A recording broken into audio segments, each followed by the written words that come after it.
So I went ahead and started playing Fallout 4. I don't want to set the world. By the way, mind you, I'm going to press play on this video so we can watch this in the background. But mind you, when I started playing this, for the last, 2 months, all I've been playing is classic World of Warcraft.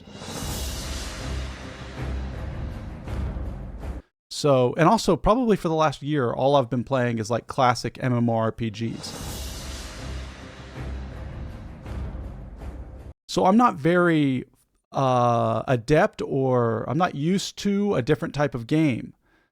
And when I loaded this up, I'm going to press play on this screen so we can listen to this. When I loaded this up, I was like, oh my gosh, what's something... 1945. My great-great-grandfather serving in the army. Something different. Hold on, I got to mute this. Wondered when he'd get to go home. So something different started happening. I was like, this is a different experience. I'm into this. Like, this is cinematic. I know Fallout well enough, and I know Bethesda well enough, and I know on like first person role-playing games, Elder Scrolls games well enough to know that this is going to be an immersive experience. So when this cinematic started rolling, it was like, oh man, I'm ready. And yeah, I did the first opening scene where you make your character, you talk to this guy, he tells you get to be in the vault, you get to pet your baby a little bit, pick up that baby, pet it a little bit, tickle it, give it to your wife. By the way, spoiler alerts, if you've never played this game, this video is probably not the best video to watch. But yeah, so this whole beginning segment was pretty cool. I was getting my bearings, just getting used to the whole moving with a controller, because I'm playing with this controller right here. Yeah, the ambience, that's one of the things that really stood out to me while playing was the sound design and I guess the lighting and like the imagery of what was being presented. It was almost like there was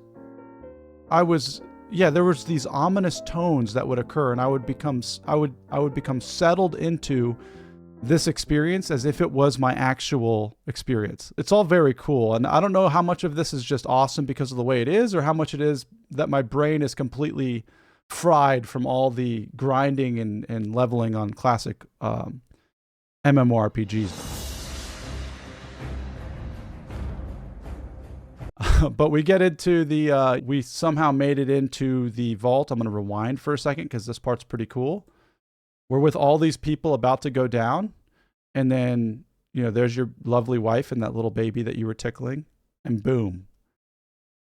That was crazy. I wasn't even looking that direction when this happened in game for me. I was like looking at the trees over here, like the complete other direction. Then I was like, oh wait, I think something's going to happen. And I quickly turned to see it.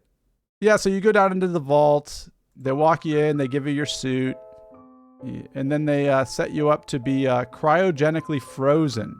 They put you in these cryo chambers. And one of the cool parts about Fallout that I love so much about the game is if you want to understand the narrative of what's going on, you have to discover it through holotapes, like our recordings that are playing for you through your Pip-Boy, or you got to read the computers. Like the computers that you find while you're exploring give you the perspectives of the villains, of the people in the world, of Vault-Tec, of the corporations. Like you can get the full scope of the story through these texts that are in these computers. I love that. It makes it so immersive because you're not being told anything. You're discovering it for yourself as you go. So the game is almost, the way it's designed is it's assuming the theme for the world without telling you the theme for the world. It's assuming the narrative of the world without directly telling you the narrative of the world. And that's great because it's like you're just a random citizen on the world and you're going to discover what the heck it is, just like we have to on this planet. You're in middle school, you're in high school, they tell you a certain thing about history, and then you start to discover things on your own and realize, oh my gosh, the world is way more complex, and the way that we behave and human beings are so complicated, and there's many different types of us. Anyway, there's your wife. She's going to get got. and they're going to take your baby. Your baby's gone. It seems like that's the main hook of the story for this part of the series for Fallout 4. It's almost like, I guess my quest is going to be to get my baby back. Gotta get my baby. So yeah, so you wake up, you come out of it, and your wife is giggity gone. Say bye-bye. And move on with the exploration. I had a little tough part with this segment here, you know, as I was going through.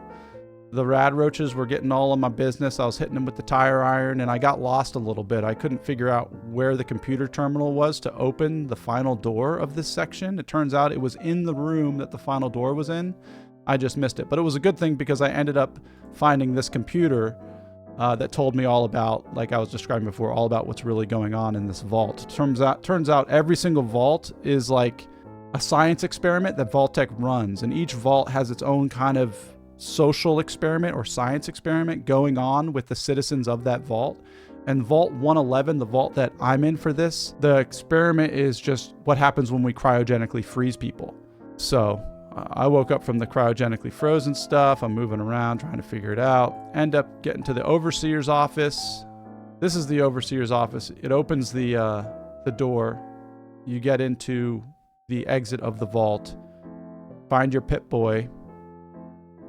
And then you have your inventory screen and all that. You get sent up to the world. Overall, like, this is pretty much how far I got. I got out here. I went to the town. I mean, I guess my house is where the first place you go to. And I saw Codsworth, like the mechanical guy from the beginning here. And he basically told me that it's been 200 years since the fallout happened, that the explosion went off. This guy right here. He said it's been 200 years, and he doesn't know where my baby is or my wife is, or, well, my wife's dead, but anyone is. And I saved the game just outside of the first town. And that was my first experience so far with Fallout 4. So far, so good. I am looking forward to continuing the adventure. But if you enjoyed it, we'll be here for the next one very, very soon. Hopefully I'll play some more in a little bit. Have a great rest of your morning, afternoon, evening, or good night.